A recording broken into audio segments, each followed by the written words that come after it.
എല്ലാ പ്രിയപ്പെട്ടവർക്കും ട്രേഡർ സ്ട്രീറ്റിൻ്റെ പുതിയൊരു വീഡിയോയിലേക്ക് സ്വാഗതം.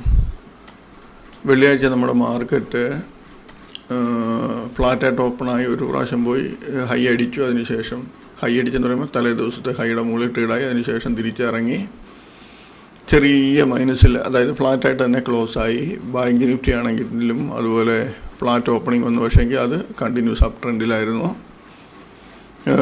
അടുത്ത ആഴ്ച, അതായത് ഈ ഇലക്ഷന് മുന്നിലുള്ള ഒരാഴ്ച, ഈ 27 തൊട്ട് 4 തീയതി വരെയുള്ള സമയങ്ങളിൽ മാർക്കറ്റിൽ നല്ലതുപോലെ സൂക്ഷിച്ച് വേണം. ഹെവി മൂവ്മെൻറ്റ് വരാൻ ചാൻസ് കൂടുതലാണ്. ഇനിയും ഇതിൽ വന്നിട്ട് എക്സിറ്റ് പോൾ വരും, അതിൻ്റെ ഇടയിൽ വേറെ പല കാര്യങ്ങളും വരും. ഇപ്പം ഓൾ ടൈം ഹൈയിലാണ് മാർക്കറ്റ് നിൽക്കുന്നത്. ചിലപ്പോൾ ഇലക്ഷൻ്റെ റിസൾട്ടിന് മുന്നേ തന്നെ ചെറിയൊരു കറക്ഷൻ വരാം. അതല്ല എങ്കിൽ അതിനുശേഷം പിന്നെ റിസൾട്ടിൻ്റെ ഒരു എഫക്റ്റ് അനുസരിച്ച് മാർക്കറ്റിലെ മൂവ്മെൻറ്റ് ഹെവി ആയിരിക്കും. എൻ്റെ ഒരു ഇത് പറയാം, ഇപ്പോൾ ഓൾറെഡി നിഫ്റ്റി മിഡ് ക്യാപ്പും നിഫ്റ്റിയും വന്നിട്ട് ഓവർബോട്ട് പൊസിഷൻ, ഏകദേശം അടുത്ത ഓവർബോട്ട് പൊസിഷനാണ് നിൽക്കുന്നത്. ഒരു ചെറിയ ഒരു രീതിയിൽ പോലും ഒരു നെഗറ്റീവ് ഒരു ചാൻസ് മാർക്കറ്റ് കാണിച്ചാൽ നല്ലതായിട്ട് മാർക്കറ്റ് അടിക്കും താഴോട്ട്. എനിക്കങ്ങനെയാണ് തോന്നുന്നത്. പിന്നെ ഓരോരുത്തരുടെ അഭിപ്രായം വ്യത്യസ്തമായിരിക്കുമല്ലോ. എൻ്റെ അഭിപ്രായം പറഞ്ഞു എന്ന് മാത്രമേ ഉള്ളൂ. അപ്പം എപ്പോഴും പ്രത്യേകിച്ച് ഈ ഒരാഴ്ച നമ്മൾ ശ്രദ്ധിച്ചിരിക്കുക. ഇനി അടുത്ത നമുക്ക് നാളെ തിങ്കളാഴ്ചത്തേന് നമ്മൾ കുറേ ഷെയറുകൾ എടുത്തിട്ടുണ്ട്. ഇതിൽ നമ്മൾ ഈ പച്ച കളറിൽ കൊടുത്തേക്കുന്ന ഷെയറുകൾ പ്രത്യേകം കൂടുതലായിട്ട് ശ്രദ്ധിക്കുക. ബാക്കിയുള്ള ഷെയർ നമ്മൾ പറയുന്ന രീതിയിൽ ചാൻസസ് വരുവാണെങ്കിൽ ചാൻസ് എടുക്കാൻ കുഴപ്പമൊന്നുമില്ല. പക്ഷേ ഈ പച്ച കളറിൽ മാർക്ക് ചെയ്തിരിക്കുന്ന ഷെയറുകൾ കൂടുതൽ ശ്രദ്ധിക്കുക. നമ്മൾ പറയുന്ന ലെവലുകളൊക്കെ വന്നിട്ട് വരുവാണെങ്കിൽ നമുക്ക് ചാൻസ് നല്ലതായിട്ട് കിട്ടും. ഇവിടെ പ്രത്യേകിച്ച് നമ്മൾ ശ്രദ്ധിക്കേണ്ട ബയോകോൺ എന്ന് പറയുന്നൊരു ഷെയർ, അതിൻ്റെ ആവറേജ് വെള്ളിയാഴ്ചത്തെ ആവറേജ് 324.67, അതായത് ഒരു 326-27 ഒക്കെ പോയിട്ട് ഈ ആവറേജ് കട്ട് ചെയ്ത് ഇറങ്ങാൻ തുടങ്ങിയാൽ നമുക്ക് ചാൻസ് എടുക്കാം. അതുപോലെ എക്സൈഡ് ഇൻഡസ്ട്രീസും എനിക്ക് തോന്നുന്നത് ഒരു നല്ല മൂവ്മെൻറ്റ് കിട്ടണം. 500 മുകളിൽ പോയിട്ട് ഇറങ്ങുവാണെങ്കിൽ നല്ലതായിരുന്നു. അതല്ല എങ്കിൽ നമുക്ക് മൂവ്മെൻറ്റ് വലുതായിട്ട് കാണുന്നില്ല എങ്കിൽ ഇപ്പോൾ ഒരു 480, 586 ഒക്കെ പോയിട്ട് ഇറങ്ങുവാണെങ്കിൽ ഈ 82-83 താഴോട്ട് വന്ന് നിൽക്കുന്ന കാണുമ്പോൾ നമുക്ക് ചാൻസ് എടുക്കാം. പക്ഷേ എങ്കിൽ അധികം വെയിറ്റ് ചെയ്യരുത് ആ ഷെയറിനകത്ത്. പിന്നെ എനിക്ക് നല്ല ചാൻസ് തരാൻ സാധ്യതയുള്ളൊരു ഷെയർ എന്ന് പറഞ്ഞാൽ BDL ആണ്. BDL ഇവിടെ 45%, 46% മൈനസ് എന്ന് കാണിക്കുന്നത്. യഥാർത്ഥത്തിൽ അത് മൈനസ് പോയതല്ല, അത് ഹൈയിലാണ് ഷെയർ. കാരണം തലേ ദിവസം ആ ഷെയർ ഇതായതായിരുന്നു, സ്പ്ലിറ്റ് ആയത്. ഒരു ഷെയർ ഉള്ളവർക്ക് 2 ഷെയർ കിട്ടും. അതായത് ഫേസ് വാല്യൂ 10 5 ആയിട്ട് മാറി. അപ്പോൾ മാറിയതിന് ശേഷം 2800 ചില്ലുവാനത്തിലാണ് സ്പ്ലിറ്റ് ആകുന്നത്. അപ്പം നമുക്ക് എത്രയാണ് 1400 സംതിങ് ആണ് വരേണ്ടത്. പക്ഷേങ്കിൽ അത് 20% മുകളിൽ കയറിപ്പോയ ഷെയർ ഏകദേശം. അതിനുശേഷം കുറച്ച് ഇറങ്ങി നിൽക്കുക. എന്നാലും ഈ ഷെയർ ഇതിൻ്റെ ആവറേജ് ഉണ്ടിൽ 1566, ചിലപ്പോൾ ഓപ്പണിങ്ങിൽ ചിലപ്പോൾ 1566, ചിലപ്പോൾ 1600 റേഞ്ച് വേണമെങ്കിലും പോകാൻ ചാൻസ് കൂടുതൽ. എന്തായാലും 1566 താഴോട്ട് ഇറങ്ങിയാൽ നല്ലൊരു സെല്ലിങ് വരാൻ ചാൻസ് കൂടുതലാണ്. ഈ റേഞ്ച് വന്നിട്ടിറങ്ങുവാണെങ്കിൽ മാത്രമേ ട്രേഡ് എടുക്കാവൂ. അതല്ല എങ്കിൽ ഈ റേഞ്ചും വരുന്നില്ല എങ്കിൽ നമുക്ക് ഈ 1530 കണ്ടില്ല, ഇതിൻ്റെ ലോവർ CPR ആണ്.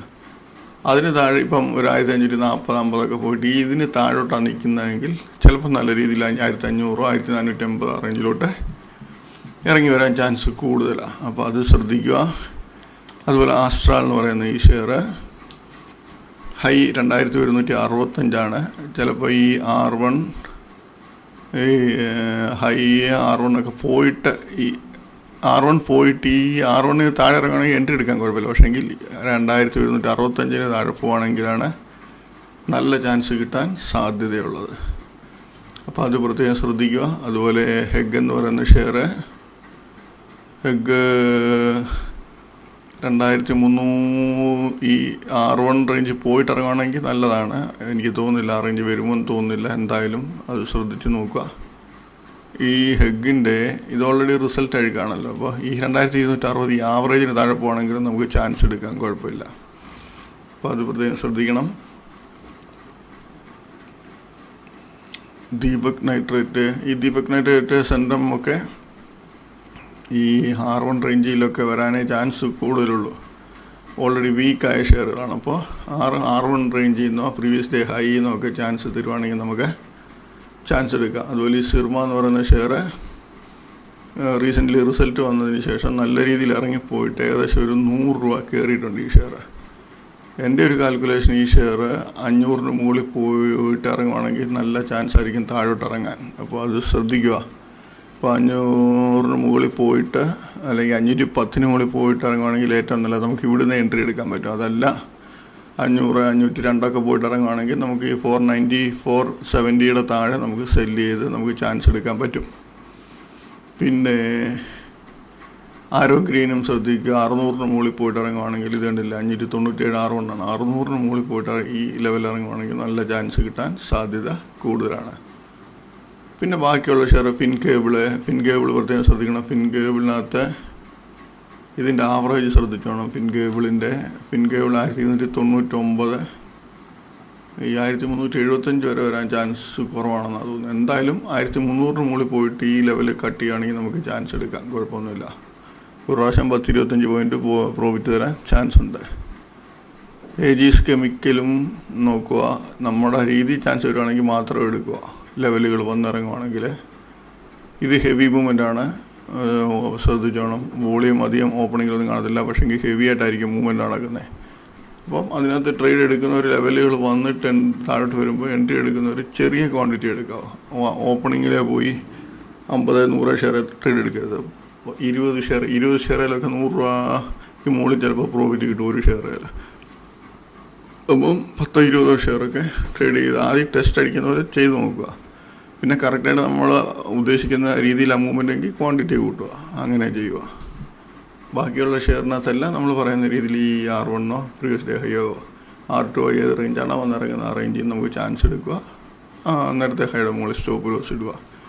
പുതിയതായിട്ട് വീഡിയോ കാണുന്നവർക്ക് ചിലപ്പോൾ ഇത് മനസ്സിലാകത്തില്ല. അപ്പോൾ അവർക്ക് മനസ്സിലാകാൻ വേണ്ടി ഞാൻ എങ്ങനെയാണ് ട്രേഡ് എടുക്കുന്നത് എന്നുള്ള വീഡിയോ ഇതിൻ്റെ ഡിസ്ക്രിപ്ഷനിൽ ഇട്ടിട്ടുണ്ട്. അത് നിങ്ങൾ നോക്കുക. കണ്ടു പഠിച്ച് മനസ്സിലാക്കിയതിന് ശേഷം മാത്രമേ ട്രേഡിങ് തുടങ്ങാവൂ. അതും പ്രാക്ടീസൊക്കെ ചെയ്തതിന് ശേഷം മാത്രമേ തുടങ്ങാവൂ. ഈ HL എന്ന് പറഞ്ഞ ഷെയർ ശ്രദ്ധിച്ചോണേ. ഒരിറക്കം ഇറങ്ങിയാൽ ചിലപ്പോൾ നല്ലൊരു രീതിയിൽ ഇറങ്ങി തരും. ഓപ്പണിങ്ങിൽ ഇതുണ്ടല്ലേ, R1 ഹൈയും ഏകദേശം ഒരിടത്ത് തന്നെയാണ്.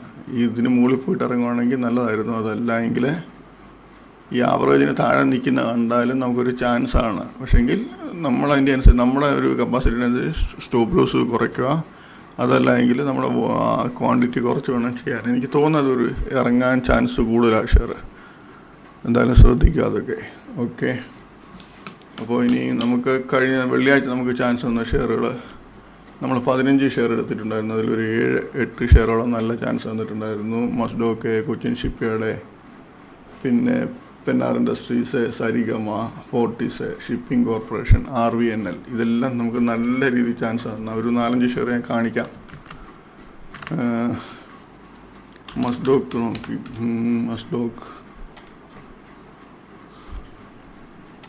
മസ്ഡോക്ക് ഇതുണ്ടല്ലേ, നിറയെ ചാൻസ് അതിനകത്ത്. ഈ പ്രീവിയസ് ഡേ ഹൈ ഒരു പ്രാവശ്യം അടിച്ച് ഇറങ്ങി 3204 എന്നത് 3134, 65 രൂപയ്ക്ക് അടുത്ത് പ്രോഫിറ്റ് വരുന്നുണ്ട്. വീണ്ടും തിരിച്ചു പോയി ഹൈ അടിക്കാൻ നമ്മൾ നോക്കുന്നുണ്ട്. ഈ റേഞ്ച് അടുത്ത ലെവലിൽ പോകുന്ന നോക്കുക, ഇല്ല തിരിച്ച് വീണ്ടും ഇറങ്ങാൻ ചെയ്യുന്നത്. അപ്പോൾ വീണ്ടും 3205 വരുമ്പോൾ നമുക്ക് എൻട്രി എടുക്കാം. താഴോട്ട് പോകുമ്പോൾ അവിടുന്ന് വീണ്ടും അത് 3162, 40 രൂപ. ഇവിടെ ഒരു 65 രൂപ പ്രോഫിറ്റ്, ഇവിടെ വീണ്ടും 40 രൂപ. വീണ്ടും തിരിച്ച് കയറി നമ്മൾ വെയിറ്റ് ചെയ്യുക അടുത്ത ലെവലിൽ പോകുന്നത് ഇല്ല. അപ്പോൾ വീണ്ടും തിരിച്ച് 3205 അവിടെ ഇറങ്ങി നമ്മൾ വീണ്ടും എൻട്രി എടുത്താൽ നമുക്ക് അവിടെ വീണ്ടും ഒരു 25 രൂപ പ്രോഫിറ്റ്. വീണ്ടും തിരിച്ച് കയറി. പക്ഷേ ഈ പ്രാവശ്യം പോയത് എന്ത് ചെയ്തു, ഈ R1 റേഞ്ചിന് അടുത്ത് പോയി. ഇവിടെ വരുമ്പോൾ നമുക്ക് ഇപ്പോൾ ഇതിൻ്റെ ലെവൽ അടിച്ചിട്ട് ഇറങ്ങുവാണെങ്കിൽ നമുക്ക് എൻട്രി എടുക്കാം, കുഴപ്പമില്ല. പക്ഷേങ്കിൽ പുതിയതായിട്ട് വരുന്നവർ ഇവിടെ എടുക്കേണ്ട കാര്യമില്ല. പക്ഷേ പിന്നെ ഇത് കണ്ടിന്യൂസ് കുറച്ചിറങ്ങി. പക്ഷേ നമ്മൾക്ക് ഇവിടെ വീണ്ടും വന്നിട്ട് ഇവിടെ 3206 എൻട്രി പോയി വരുമ്പം നമ്മൾ വീണ്ടും എടുക്കുവാണെങ്കിൽ നമുക്ക് വീണ്ടും അവിടുന്ന് ഒരു 50 രൂപയ്ക്ക് അടുത്ത് പ്രോഫിറ്റ് കാണിക്കുന്നുണ്ട്. പിന്നെ ഇവിടെ തന്നെ ഇത് കട്ട് ചെയ്യുന്നുണ്ട്. ഇവിടെ കട്ട് ചെയ്യുമ്പോൾ നമ്മൾ ഇവിടെ എൻട്രി എടുത്താൽ നമ്മൾ ഹൈ ഇതിന് മുകളിലായുണ്ട് നമ്മുടെ സ്റ്റോപ്പ് ലോസ് അടിക്കത്തില്ല. പക്ഷേ ഈ കയറി വരുന്ന കാണുമ്പോൾ നമ്മൾ ചിലപ്പോൾ പേടിച്ചു പോകും. പക്ഷേങ്കിൽ 1, 2, 3, 4 പ്രാവശ്യം ചാൻസ് നല്ല രീതിയിൽ തരുന്നുണ്ട് ആ ഷെയറിനകത്ത്. അതുപോലെ കൊച്ചിൻ ഷിപ്പ്യാർഡ് നോക്കിയാലും കൊച്ചിൻ ഷിപ്പ്യാർഡിനകത്തും നല്ല ചാൻസ് നമുക്കുണ്ടായിരുന്നു. ഓപ്പണിങ്ങിൽ ഫ്ലാറ്റ് ഓപ്പണിംഗ് ഒന്ന് നേരെ കയറി R1 മുകളിൽ പോയി ഇവിടെ എൻട്രി എടുക്കും. നമ്മുടെ എൻട്രി ഇവിടെയാണ്. 1996 എൻട്രി എടുത്താൽ നമുക്ക് 69 വരെ വരുന്നുണ്ട്. ഏകദേശം 25 രൂപയുടെ മുകളിൽ പ്രോഫിറ്റ് ഉണ്ട്. പക്ഷെ അഥവാ വെച്ചുകൊണ്ടിരിക്കുന്നവർക്കാണെങ്കിൽ നമ്മൾ ഈ ഹൈയുടെ മുകളിൽ സ്റ്റോപ്പ് ലോസ് ഇടുക. പിന്നീട് അത് ഹൈ വന്നിട്ടില്ല, പക്ഷെ തിരിച്ച് കയറി വരുന്നുണ്ട്. പക്ഷേ വീണ്ടും ഇവിടെ ഇറങ്ങി. പിന്നെ കണ്ടിന്യൂസ് നല്ല ഇറക്കമാണ് ഇറങ്ങിയത്. ഫുൾ ടൈം വെച്ചുകൊണ്ടിരിക്കുമായിരുന്നെങ്കിൽ നമുക്കിവിടെ 1998 ഏകദേശം 110 രൂപ താഴെ പോയി ആ ഷെയർ. അതുപോലെ ഫെൻ ഇൻഡസ്ട്രീസ് എന്ന് പറയുന്ന ഷെയർ ഓപ്പണിങ്ങിൽ R1 മുകളിൽ പോകുന്നുണ്ട്. ഇത് കണ്ടില്ലേ, ഈ ക്യാൻഡിൽ കണ്ടില്ലേ, ഈ ക്യാൻഡിലിൻ്റെ ഹൈ അടിക്കുന്നുണ്ട്. ഇവിടെ വന്ന് ഇവിടെ ഇറങ്ങി 48 എടുത്താൽ നമുക്ക് 44 ഒരു 3 രൂപ പ്രോഫിറ്റ് ചെയ്തുകൊണ്ട് വീണ്ടും തിരിച്ച് പോയി ഹൈ അടിക്കുക. നമ്മൾ വെയിറ്റ് ചെയ്യുക. എന്താ ചെയ്യുന്നതെന്ന് നോക്കുക.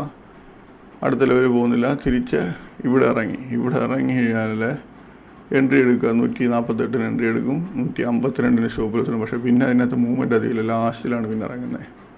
പക്ഷേങ്കിൽ ഒരു 3 രൂപ പ്രോഫിറ്റ് അതിനകത്ത് കൊടുക്കുന്നുള്ളൂ 2 പ്രാവശ്യമായിട്ട്. ആദ്യത്തെ 3 രൂപ കൊടുക്കുന്നു, അതിനുശേഷം വീണ്ടും ഒരു 3, മൊത്തത്തിൽ ഒരു 6 രൂപ ചാൻസ് അതിനകത്ത് തന്നിട്ടുണ്ട്. അടുത്തത്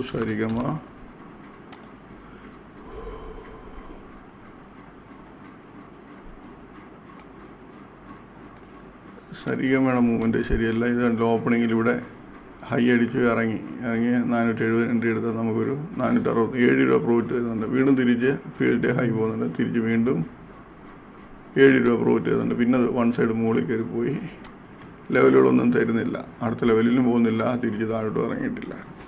ഇത് നാളെ ചിലപ്പോൾ ഈ ഷെയറിനകത്ത് ഒരു പ്രാവശ്യം 500 പോയതിന് ശേഷം നമുക്ക് ചാൻസ് തരാൻ സാധ്യത കൂടുതലാണ്. പിന്നെ ഷിപ്പിംഗ് കോർപ്പറേഷൻ ഫ്ലാറ്റ് ഓപ്പണിങ് നേരെ പോയി പ്രീവിയസ് ഡേ ഹൈ അടിച്ചു ഇറങ്ങി 271 വരെ എൻട്രി എടുത്താൽ നമുക്ക് 259. ഹൈ എത്ര? 274. ഇവിടെ എൻട്രി എടുത്താൽ പിന്നെ ഹൈ അടിക്കുന്നില്ല. അതുപോലെ RVNL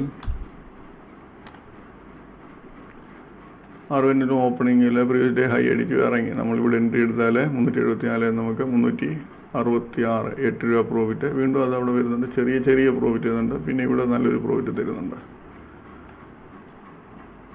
ഓക്കെ, ഇതുപോലെയുള്ളൂ. നമ്മുടെ മൂവ്മെൻറ്റ് മനസ്സിലാക്കിയാൽ മാത്രമേ നമുക്ക് കറക്റ്റ് പ്രോഫിറ്റ്. അഥവാ നമ്മൾ എൻട്രി എടുത്ത് നമുക്കിവിടെ ഇപ്പോൾ എൻട്രി എടുത്തു, നമ്മൾ സ്റ്റോപ്പ് ലോസ് ഇട്ടു, ഇത് അടിച്ച് പോയെങ്കിൽ പൊക്കോട്ടെ, കുഴപ്പമില്ല, നമ്മൾ വെയിറ്റ് ചെയ്യുക. പിന്നെ അടുത്ത ചാൻസ് എന്താ, ഈ ലെവലിന് മുകളിൽ പോയിട്ട് ഇറങ്ങുവാണെങ്കിൽ ഇവിടെ എൻട്രി എടുക്കുക. അതല്ല തിരിച്ച് വീണ്ടും ഈ എൻട്രി താഴോട്ട് ഇവിടെ വന്ന് ഇറങ്ങുവാണെങ്കിൽ ഇവിടെ നിന്ന് വീണ്ടും എൻട്രി എടുക്കുക. അവിടെ കൂടുതൽ ചിന്തിക്കേണ്ട കാര്യമൊന്നുമില്ല. വീണ്ടും എനിക്ക് ലോസ് വരുമോ പ്രോഫിറ്റ് വരുമോ എന്നൊക്കെ എൻട്രി എടുക്കുക. നമ്മുടെ ആ രീതിയിൽ തന്നെ ചെയ്യുക, പ്രോഫിറ്റേ കിട്ടത്തുള്ളൂ മൊത്തത്തിൽ നോക്കിയാൽ. ചിലയിടത്ത് സ്റ്റോപ്പ് ലോസ് പോകുമെങ്കിലും മൊത്തത്തിൽ നമുക്ക് നല്ലൊരു പ്രോഫിറ്റ് ആയിരിക്കും കൈ കിട്ടുന്നത്. ഓക്കെ, അപ്പോൾ നാളെ എല്ലാവർക്കും ഇത്രയേ ഉള്ളൂ ഇന്നത്തെ കാര്യങ്ങളൊക്കെ. നാളെ എല്ലാവർക്കും നല്ലൊരു പ്രോഫിറ്റബിൾ ഡേ ആയിരിക്കട്ടെ എന്ന് ആശംസിക്കുന്നു. ബൈ.